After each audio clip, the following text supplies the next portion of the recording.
So this is one of the definition, and then there are many buffers are the, for example, substances like here that we can ingest or inhale acidic or basic substances, but not die. And buffers are the key. They readily absorb excessive H plus ion or OH minus ion, keeping the pH of the body carefully maintained in the narrow range. So these are some of the things which you need to know. What is acid, base, and what are the buffers role? Now, I'm just quickly moving to biomolecules in chapter 2.3. Here, what is the role of carbon? How this carbon is playing important role? These are the things you need to know. And then impact of slight changes in amino acids on organisms, major types of biomolecules or macrobiological macromolecules, understand the functions of major types of molecules. And here, in all these biomolecules, carbon is one of the important role player. So largest molecules necessary for life that are built from smaller organic molecules are called biological macromolecules. There are four major classes: carbohydrate, lipids, proteins, nucleic acid. In each is an important component of cell and performs a wide array of functions. Combined, these molecules make up the majority of the cell's mass. Biological macromolecules are organic, meaning that they contain carbon. So in addition, they may contain hydrogen, oxygen, nitrogen, phosphorus, sulfur, and additional minor elements. And carbon is often said that life is carbon-based. This means that carbon atoms bonded to other carbon atoms are or other elements form a fundamental components of many macromolecules. Other elements play important roles in biological molecules, but carbon certainly qualifies as the foundation element for molecules in living organisms. It is the bonding property of carbon atoms that is responsible for its such wide range of functions. Carbon bonding contains this carbon contains four electrons in its outer shell. Therefore, it can form four covalent bonds with other atoms or molecules. The simplest organic carbon molecule is methane, that is CH4, in which four hydrogen atoms bind to a carbon atom. Here you can see methane, how it looks like. Then, if you want to understand some biomolecules, for example, here it is glucose, galactose, fructose. So which is one of the like so common carbohydrate or biomolecule that everyone is aware of it, who even are not educated. So carbohydrates are the macromolecules with which most consumers are somehow familiar. To lose weight, some individuals are there to low carb diets. Uh, Then if you, because I don't want to go so much discussion, you just need to know where these carbohydrates are in generally present and how to avoid the higher intake of carbohydrates. All these things you can learn. And then what are some technical terms? For example, what is monosaccharides? These are some of the things which you need to know. Monosaccharides, polysaccharides, all these things you need to know. So the macromolecules are not just made up of a small molecule, but there are many monosaccharides which also combine to form larger molecules, that is called macromolecules. Now we are going for disaccharides, some other things. Then it is a starch. What is a starch? What is glycogen? What is cellulose? What are chitins? So these are some of the terms which you need to know. And finally, it is like lipids. Lipids are like, complete kind of diverse group of compounds that are united by a common feature, and they are hydrophobic, water fearing, or insoluble in water because they are non-polar molecules. This is because they are hydrocarbons that include only non-polar carbon-carbon or carbon-hydrogen bonds. Lipids form perform many different functions in a cell. Cells store energy in the form for long time term use in the form of lipids, that is also called fat. Lipids are like they are known to provide insulation from environment for plants and animals. For example, this is here the image where it is saying hydrophobic lipid in the fur of aquatic mammals such as the river otter protect them from the elements. A fat molecule such as a triglyceride, sorry, consists of two main components, glycerol and fatty acids. Glycerol is an organic compound with three carbon atoms and five hydrogen atoms and three hydroxyl groups. Fatty acids have a long chain of hydrocarbons to which an acidic carboxyl group is attached, hence the name is fatty acid. The number of carbon atoms, all the details you need to know if you want to study higher level biology. If you are in school, you just need to know what is lipid, what is hydrocarbon, and what are the proteins, and then some other common words. So then it comes to like saturated fatty acids, unsaturated fatty acids, all such things, trans fatty acids, like trans fat molecules, cis fat molecules. These are some of the terms which you need to remember. And here I have clearly given the definition and explanation. But let's come to some other things. For example, what is phospholipids? Like these are the major constituent of plasma membrane. Like fats, they are composed of fatty acid chains attached to a glycerol or similar backbone. Instead of three fatty acids attached, however, there are two fatty acids and the third carbon of glycerol backbone is bound to a phosphate group. The phosphate group is modified by the addition of an alcohol. Then it comes to steroids and waxes. Unlike phospholipids and fats, steroids are with the ring structure. Okay. Cholesterol is a steroid. Cholesterol is mainly synthesized in the liver and is precursor of many steroid hormones such as testosterone, estradiol. And it is also the precursor of vitamin E and K. Cholesterol is the precursor of bile salts, which help in the breakdown of fats and their subsequent absorption by cells. So there are lots of pros and cons of cholesterol, which you can learn based on your requirements. And waxes are made up of hydrocarbon chain with an alcohol group and fatty acid. Now, coming to proteins, which is very important, and many people are interested to know what is protein. A protein, like, which is like in general, so common that everyone is aware that something protein is present in this food, that food.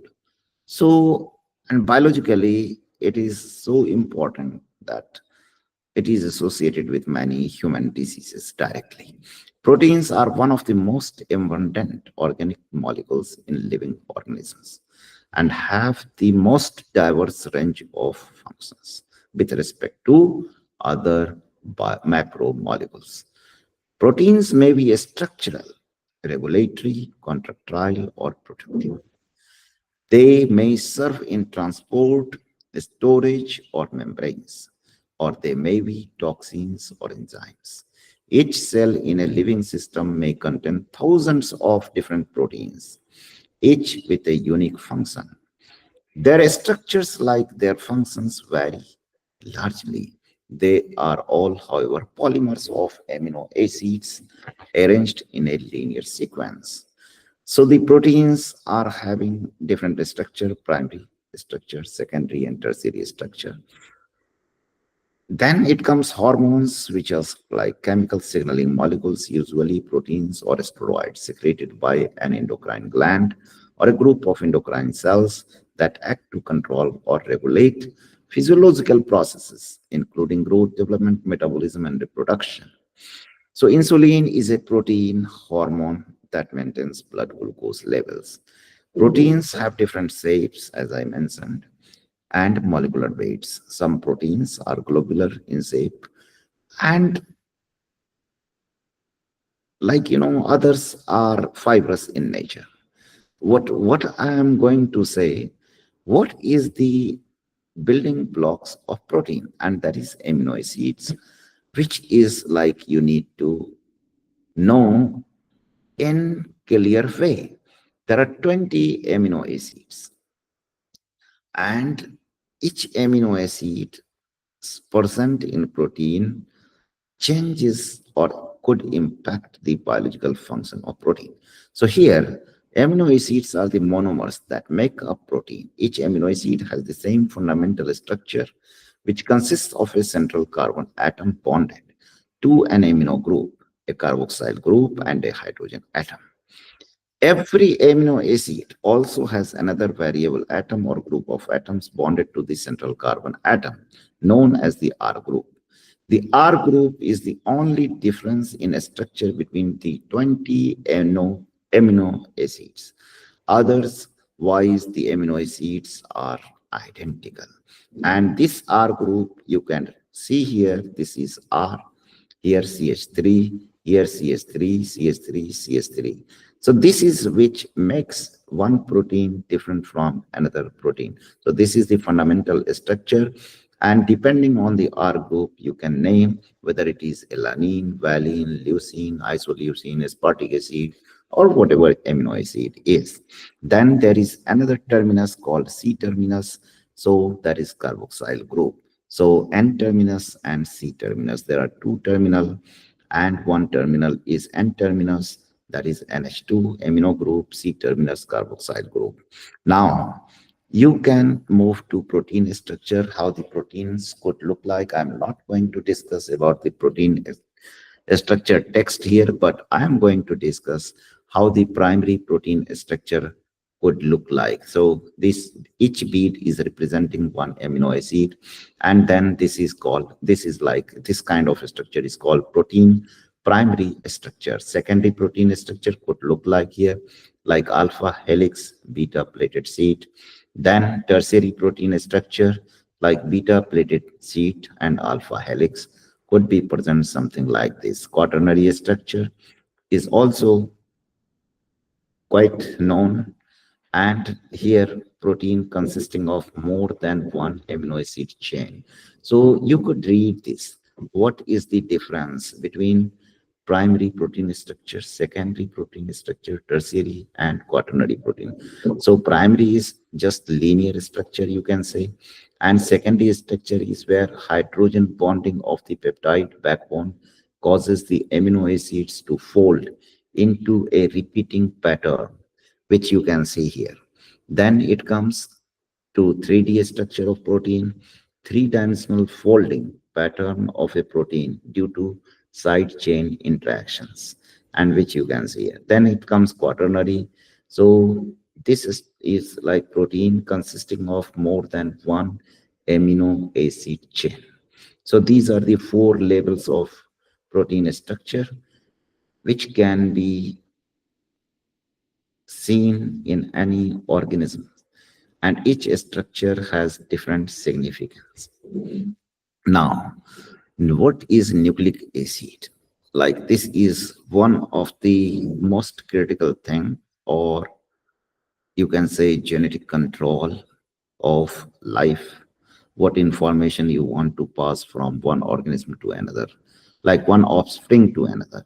So from generation to generation, and that is nucleic acid. And similarly, like protein has a building block, that is amino acid. Here, nucleic acid has four main components.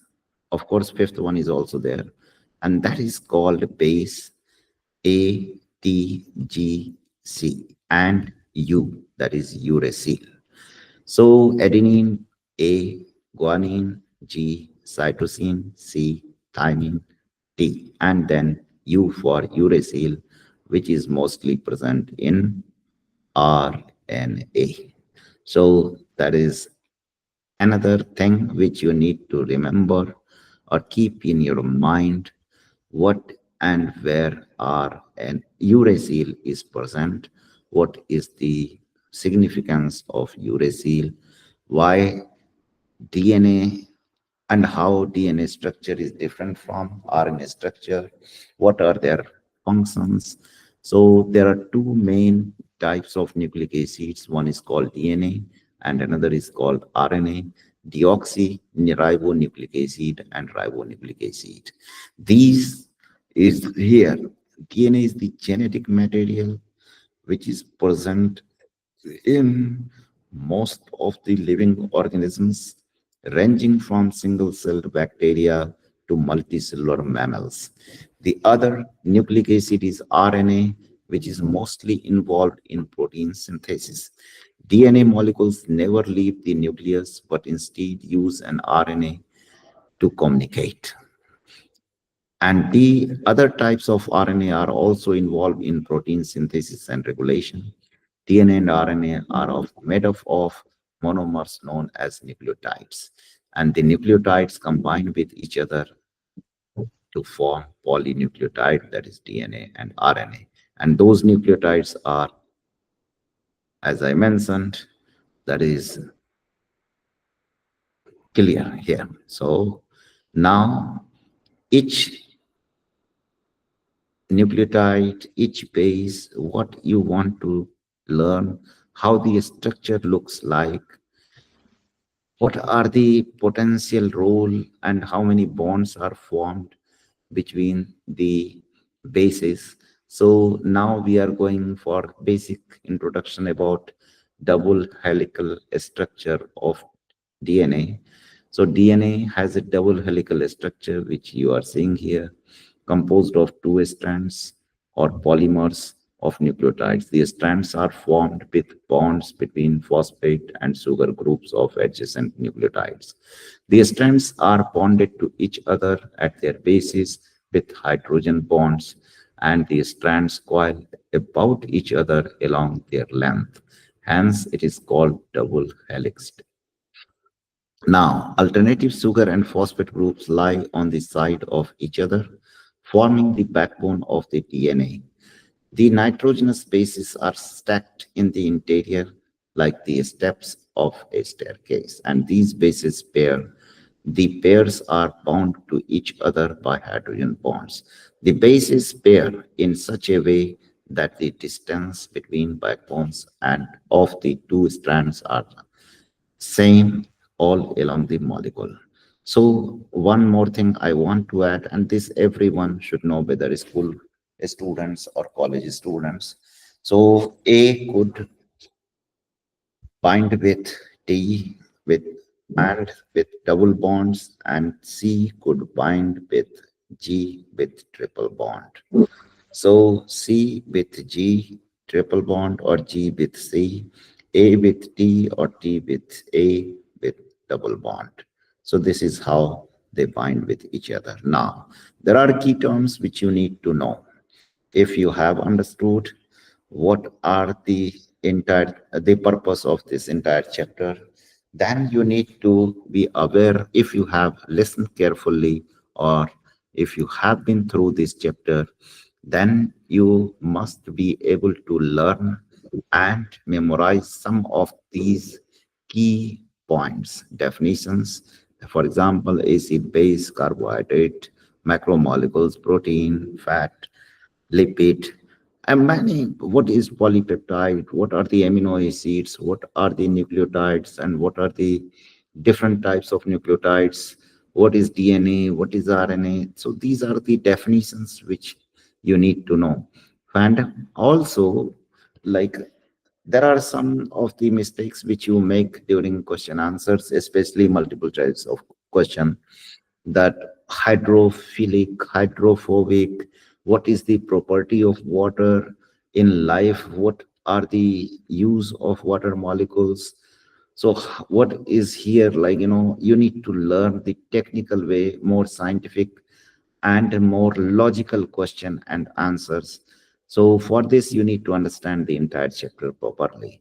And again, the summary of this chapter is that you must be aware of water, And even you can summarize this thing in 2 or 3 paragraphs about the entire role of water.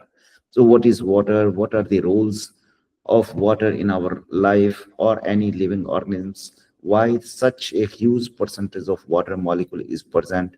Why carbon is such a like multiple role element, and how these carbon is forming such a wide range of macromolecules or some other molecule. So you just need to focus and then learn the pH scale, which every day, every exam, you will be asked about pH related issues. So why it is 6.0 to 6.9, whether it is acid or base or higher than 6.0, and what it is. So, and what it means when you are saying decreasing from 7 to 6, 6 to 5, then how much changes you could expect? Or when you are increasing 7 to 8, 8 to 9, what does it mean in real life? So you need to focus on it, and that's overall thing what you need to learn here. And finally you could also think about some basic questions. For example, here you can see which type of bond represents a weak chemical bond, then example of monosaccharides, example of polysaccharides. Think about these things. Finally, the next day, when I will be presenting on day 5, that will be starting from cell structure and function. But in between, there will be some applications of bioinformatics as I'm continuously presenting the bioinformatics chapter. So I will be also in between presenting the bioinformatics methods and applications. For example, there are some more things left, that is LCMS, MSMS. So